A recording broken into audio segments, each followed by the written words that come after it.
السلام عليكم. اليوم من مطبخ جنى رايحين نديرو تحلية سريعة ما تحتاج وقت، يعني لا جاوك ضيوف على غفلة تقدري تحضريها في دقيقتين. نحتاج في وصفة اليوم الى مونغوتي اللي نشوها لولادنا الصغار نعرفوها كامل. اخترت انا ذوق الشوكولا، كاين الفراولة كاين الفاني، تختاري اي ذوق تحبيه. رايحه نفتو في كيسان تاوعي.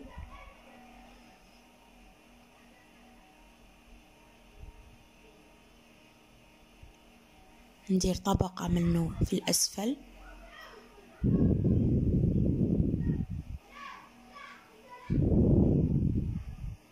راح نشربها بشوية سيرو سكر ومع النار 10 دقائق، وديري له جو. انا درت له جو القارص، ذوق القارص.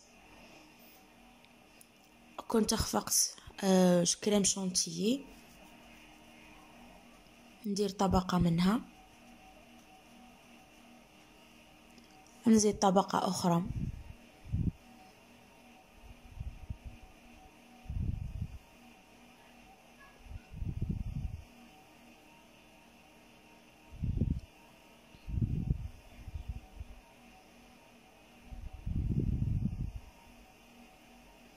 نشربها.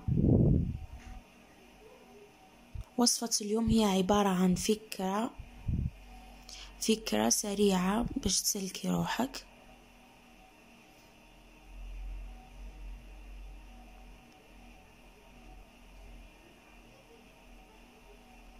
طبقة أخرى من الكريم شانتيي، والتزيين يرجع ليك اللي عندك في الدار تقدري تزيني بها.